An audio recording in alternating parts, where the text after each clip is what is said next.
He arrived in Washington, D.C. in the fall of 1946, dressed in a gray wool coat and carrying a single leather briefcase. To most, he was Lev Malinov, a cultural attaché assigned to the Soviet embassy, a quiet, well-mannered diplomat with dark eyes and flawless English. To a few behind locked doors, he was something else entirely. Malinov was on every agency's watch list: FBI, OSS, remnants, and the newly minted CIA. They called him Spectre, not because he was dangerous, because he was invisible. For 3 years, he played his part. Lavish embassy dinners, lectures on Russian literature at Georgetown, jazz clubs in the city where he drank gin and danced with congressional aides.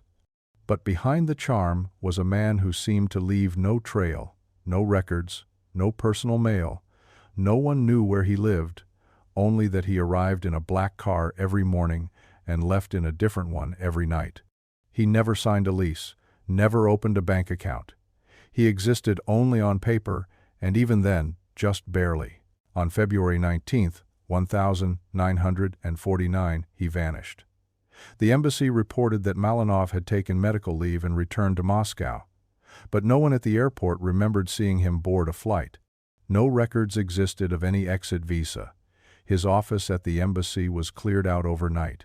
His personal effects, books, clothing, photos gone, as if he had never been there at all. One agent described it as watching a shadow dissolve in daylight. The CIA was furious. The FBI was embarrassed. By Monday, headlines lit up across the country. Russian diplomat missing, espionage suspected. Senators demanded answers. Rumors of defectors, microfilm, and stolen war plans swept through Washington like wildfire. But the truth was simpler. Malinov had disappeared, and no one knew how. A single clue surfaced in the form of a torn envelope found inside a locker at Union Station.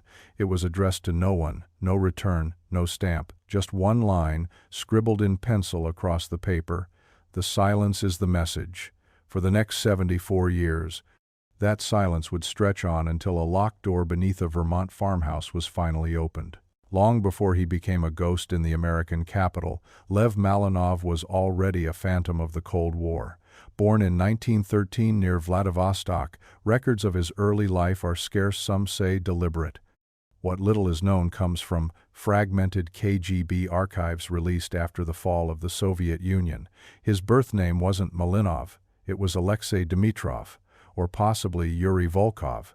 The truth is, no one knows for sure. What they do know is this: by the time he was 20, he'd already changed identities 4 times, each one more convincing than the last. He was fluent in 5 languages: Russian, English, German, French, and Spanish. He spoke each without an accent. He'd trained as a radio technician in Kaliningrad, served as a translator in Prague, and once posed as a Cuban import-export officer in Havana, where he ran a Soviet shell company from the back of a nightclub. He left no trail, only whispers. Former lovers remembered a man who never stayed the night. Colleagues described him as magnetic, brilliant, unknowable. The CIA believed he was a senior field operative for the KGB's Department S, handling infiltration, surveillance, and deep planting of Soviet assets across Europe and North America. But Malinov wasn't just a spy. He was a strategist, a recruiter, a builder of networks. And in the early days of the Cold War, that made him invaluable. By the time he arrived in Washington, D.C., Malinov was already using his 6th identity: Leonard Markham, an American-born Soviet sympathizer supposedly raised in Chicago.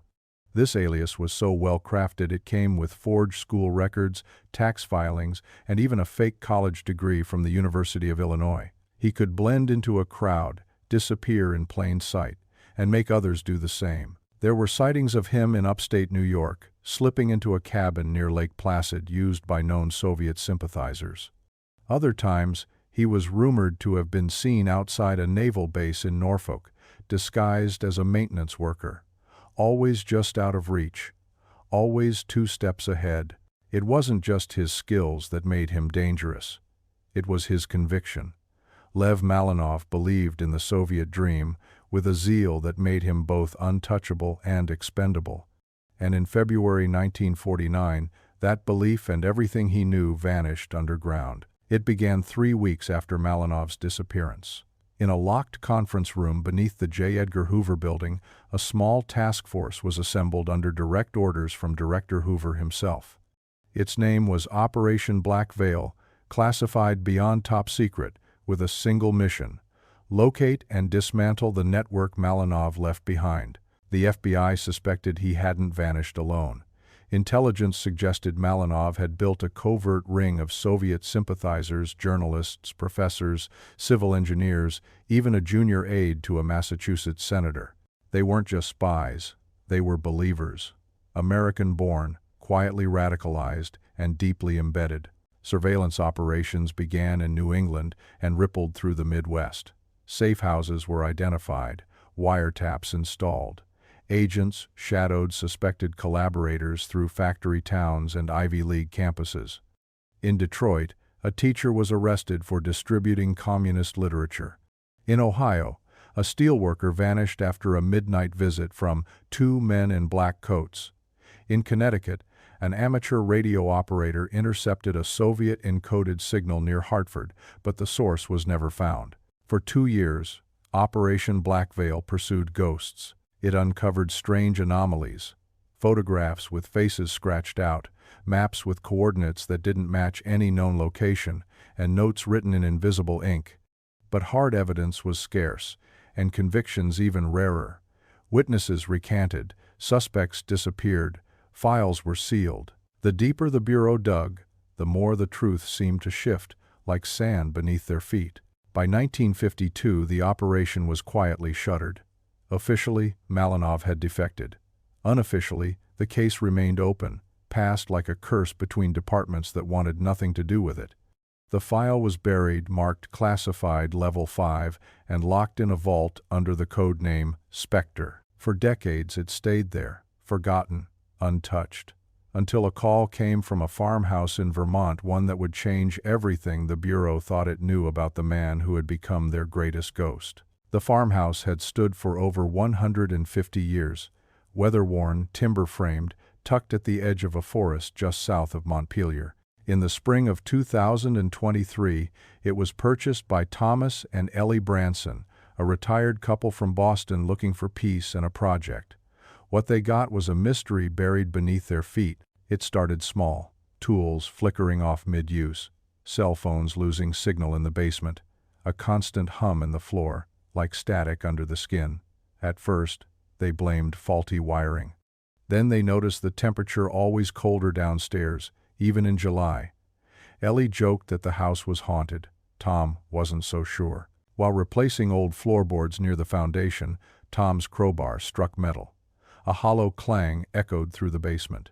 He scraped back the rot, revealing a rusted steel panel buried under layers of concrete. No hinges, no handle, just a faint seam outlining a rectangular shape. It looked like a trap door, sealed tight. They called a local contractor, who arrived 2 days later with a jackhammer. The concrete was nearly a foot thick, reinforced, deliberate. Whoever built it hadn't wanted anyone getting in or out. When the last chunk fell away, the contractor stepped back, visibly shaken. Etched into the metal in Cyrillic script were 3 words: Tolka tishina vyzhivает. Only silence survives.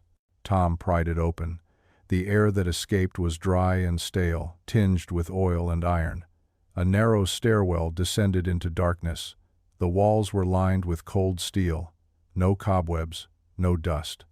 Just a corridor leading underground, like something out of a war bunker. At the bottom, a steel door, locked, but from the outside. They called the police, then the FBI. Within 24 hours, federal agents swarmed the property. The Bransons were escorted off-site, and the home was declared a restricted zone. A week later, the Bureau confirmed the unthinkable. Beneath a quiet farmhouse in rural Vermont sat a Cold War-era Soviet intelligence bunker untouched for over 70 years. And on a table inside, covered in plastic wrap and sealed with wax, lay a manila envelope marked in red ink, "Property of L. Malinov. Do not open." The silence had ended. The ghost had left something behind. The door groaned as it opened, thick with rust and age, revealing a world frozen in time. Beneath the Vermont farmhouse, under feet of concrete and forgotten soil, lay a bunker unlike anything the FBI had ever seen. It wasn't crude. It wasn't makeshift. It was engineered precise, deliberate, and sealed tight for decades. The air inside was stale but breathable, filtered through a ventilation system powered by long-dead batteries. Metal walls reflected flashlight beams in warped, ghostly shapes. The entry chamber was narrow, more like a submarine corridor than anything domestic. Along the walls hung gas masks and Soviet oxygen tanks stamped with the hammer and sickle. Shelves lined with canned food sat next to crates of vacuum-sealed water pouches marked in Cyrillic. And then, toward the back, a single desk. On it, a typewriter, still loaded with ribbon. A tray of yellowed paper, a cup with dry ink pens arranged like he'd only just left the room. Above it, a wall-mounted light flickered once and died.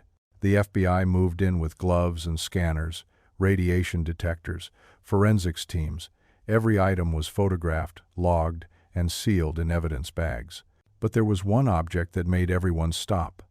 Resting in a locked metal drawer, under a false-bottom file case, was a battered passport. The pages were stiff with time, the cover worn thin. But the face inside, faded, grainy, unmistakable, was Lev Malinov. The name, however, wasn't. The passport listed him as Daniel Monroe, a U.S. citizen born in Harrisburg, Pennsylvania, in 1913. The documentation was flawless federal seal, immigration stamp, even a fabricated military service record from World War II.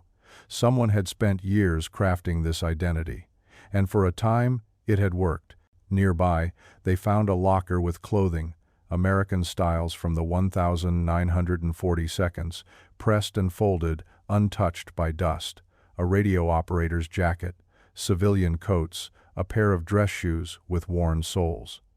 In a hidden drawer beneath the bunk bed, agents found a loaded Colt, .45, 2 Russian ration packs, and a small leather notebook, its pages filled with coordinates, diagrams, and a single phrase repeated over and over in Russian: "Silence protects, noise betrays." The FBI had found the body of a network, but the mind behind it was still to be revealed. The deeper they explored the bunker, the stranger it became. Every square foot was accounted for, no clutter, no chaos, just clean lines, cold steel, and a haunting sense of purpose. It was less a hiding place, and more a station designed not just for survival, but for observation. In the main chamber, beneath the flickering overhead lights, stood a bank of Cold War-era radio equipment still intact. Soviet-made transmitters, encryption dials, shortwave receivers, modified for American frequencies.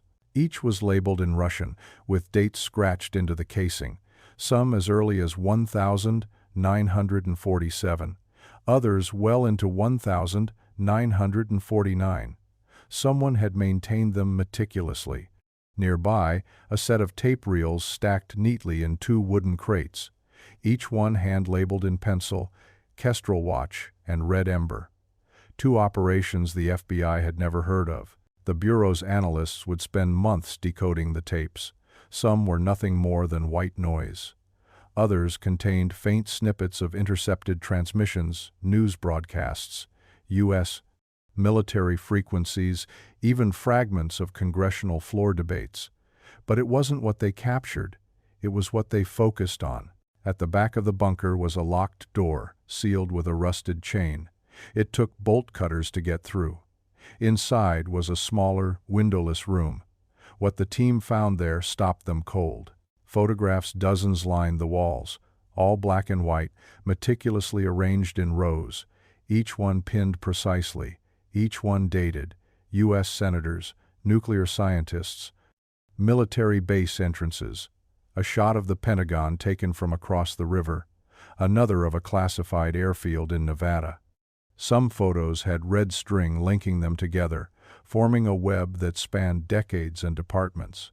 Names scrawled in the margins, operation codes no one recognized. It was a surveillance map, but built by a man in total isolation. In one corner of the room sat a projector. Inside, a film reel labeled Echo 7. When played, it revealed grainy footage taken through a periscope-style lens. Politicians dining, military convoys moving at night, men speaking in hushed tones outside a federal building. The footage was raw, unstable, but the message was clear. Malinov hadn't just gone underground. He had built a surveillance post beneath American soil, watching, listening, documenting, and he wasn't just gathering intelligence. He was preparing for something no one had seen coming. There were over 70 reels in total, each labeled in fine Cyrillic script, stored with meticulous care inside watertight containers beneath the bunker's radio station. Most were silent at first, static, occasional crackling, long stretches of dead air. But when the Bureau's signal intelligence team at Quantico ran the recordings through their audio filters, a pattern began to emerge. The tapes were layered.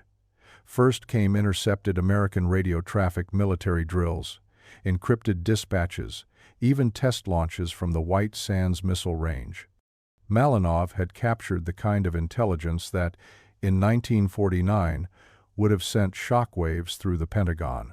Overlaying those were Soviet transmissions, shortwave bursts coded in numerical sequences, likely cipher keys or check-ins to Moscow. But it was the third layer that rattled even the most seasoned analysts. Beneath the static and encoded chatter were voices spoken in Russian. Some were calm, others sounded broken. Men whispering in low, exhausted tones. One voice, in particular, returned again and again, unconfirmed, but believed to be Malinov himself. The tape seemed to document not just transmissions, but confessions. Descriptions of American troop movements, names of compromised officials, observations of Soviet operatives who had gone soft. The language was clinical, cold, almost self-incriminating. But what disturbed analysts most wasn't the content. It was the repetition. On nearly every tape, the same phrase surfaced, sometimes whispered, sometimes spoken slowly and clearly, sometimes shouted like a warning across static. Работа продолжается, даже в тишине. The work continues, even in silence. The message wasn't just a mantra, it was a mission. Whether Malinov was recording orders from Moscow, documenting his own descent, or broadcasting to someone else entirely, no one could be sure. But the tapes made one thing undeniable. He hadn't been alone down there. At least not at first. They found the chamber behind a ventilation panel bolted shut and hidden behind steel shelving. The walls were thicker here, lined with concrete and soundproofing foam. No light, no airflow. It took the FBI's forensic team 3 hours to breach the sealed recess, and when they did, the smell hit them first. Metallic, old. Decay baked into silence. The cavity was barely large enough for a man to stand in. On the floor, partially mummified under dry linen and dust, were human remains, a skeleton curled inward as if asleep. Still wearing a threadbare undershirt, a rusted watch on one wrist, and beside him, a single 9mm shell casing resting atop a torn, Soviet-issued military ID booklet. The body was extracted carefully. Dental records took weeks to match. But when they came back, there was no doubt it was Lev Malinov. The ghost was no longer a myth. He'd been entombed beneath the farmhouse for over 70 years, watching, listening, and dying in secret. But what stunned investigators was the autopsy. Malinov had not died from natural causes. There were 2 fractures on the skull, consistent with blunt force trauma, defensive wounds on the arms, a shattered rib. There was no sign of a self-inflicted wound, no evidence of suicide. The cause of death was violent, intentional, murder. Someone had killed him, not in a struggle, but in silence, then sealed him into the wall and left the rest of the bunker intact as if the mission itself were still alive, even without its operator. The timeline was still unclear. Had he been killed in 1949, shortly after disappearing? Or had he lived longer, hidden away, until the end came from within his own network? The answer remained buried in the bunker's quiet walls. But one thing was clear now. The silence had always been more than symbolic. It had been orchestrated. While the FBI combed the bunker, a separate team dug into the land records for the property. The farmhouse had stood since 1874, passed between families for generations. But in October of 1948, something changed. A company called Northbridge Holding Limited, registered in Delaware and managed by a single anonymous trustee, purchased the farm in cash. A shell corporation, common now, almost unheard of then. 3 weeks later, the original owners, the Haskell family, sold their livestock, pulled their children from school, and told neighbors they were moving to Canada. No forwarding address, no letters, no return. They were never heard from again. The farmhouse sat vacant for nearly a year. Then in 1950, it was purchased again, this time by a Boston textile investor who claimed to use it as a summer home but never once filed a utility bill. In 1962, it was sold again, this time to a local professor who only lived in the upper floors and never explored the basement, believing it to be unsafe. 3 owners, 70 years, and not one ever accessed the lower level. The steel trapdoor had been hidden beneath a false wall and layers of concrete flooring. It wasn't just buried, it was erased from the blueprint. When the Bransons bought the farmhouse in 2023, they thought they were inheriting a fixer-upper. Instead, they uncovered what federal agents now believe was the last operational Soviet outpost on U.S. soil. A quiet farmhouse in Vermont used as a front for espionage, hidden in plain sight and sealed off from history. Until now, within weeks of the discovery, the CIA released a classified internal memo to a joint task force of intelligence officials and historians. It confirmed long-standing suspicions. Lev Malinov had been under joint surveillance by the FBI and CIA for over a year before his disappearance. Wiretaps, intercepts. Even a suspected mole inside the Soviet embassy had warned Malinov was planning to defect. He had grown disillusioned, allegedly. The Soviet dream had faltered, he told a contact. Too much blood, too many lies. And he had secrets information on U.S. nuclear programs, locations of Soviet assets, details that could alter the balance of power in the Cold War's earliest years. But he never got the chance. Days before he was scheduled to meet with an American handler in Baltimore, he vanished. The working theory among intelligence analysts was simple and chilling. Moscow got to him first. He was silenced. The Soviet doctrine was clear: traitors don't defect, they disappear. And if they knew Malinov had built a private bunker, if they knew he intended to turn over not just information but entire networks, they would have shut it down the only way they knew how. Clean, quiet, final. But if that was the case, another question emerged. Who sealed the bunker from the outside? Who locked the door, left the radios running, preserved the evidence, and let the silence do the rest? Was it a Soviet agent, a double-crossing asset? Or was it Malinov himself, trying to protect something deeper than loyalty? Something bigger than both sides? Whatever the answer, one fact remained. The Cold War wasn't just a clash of nations. It was a war of ghosts. And some were still haunting the present. They found the blueprints in a lead-lined drawer beneath the desk, wrapped in wax paper, sealed with black tape. At first glance, they looked like standard military infrastructure maps: underground bunkers, supply depots, access tunnels. But as the analysts at Langley pored over them, it became clear these weren't just any facilities. They were missile silos. Dozens of them. The blueprints matched early-stage Atlas and Titan nuclear missile installations, some known, others redacted from even high-clearance archives. Each page was marked in red ink, with handwritten annotations in Cyrillic. Movement observed, false delivery system, reactor breach test pending. Malinov hadn't just gathered intelligence. He had been actively tracking nuclear stockpiles, following development phases, missile upgrades, and the people who managed them. Then came the final notebook. Tucked inside a hollowed-out radio transmitter, the small black journal was covered in wax and sealed with string. Inside, coordinates. Longitudes and latitudes, stretching from New Mexico to Nevada, and then, unexpectedly, to Alaska. But not all the dots fell within U.S. borders. One set pointed to a forest in eastern Poland, another to a snow-covered valley in Kazakhstan. The last, more chillingly, marked a stretch of coastline in Nova Scotia where Canadian intelligence had once investigated strange Soviet signals in the 1,960 seconds, but never found a source. No labels, no explanations. Just numbers, underlined again and again, and at the bottom of the final page. Not alone. Not finished. It was clear now Malinov hadn't been working alone. He was part of something larger, a network or an initiative, something so deeply buried that even the collapse of the Soviet Union hadn't unearthed it. Something that hadn't ended when he died. Something that might not be over now. The last tape was found inside the bunker's emergency compartment, hidden beneath a false floor panel beside the generator. Its label was blank. No date, no title, just a single red wax seal pressed into the reel. When agents played it, the tape hissed at first like a whisper dragged across metal. Then a voice emerged, cracked with age but still controlled. Russian, male, calm, but wavering.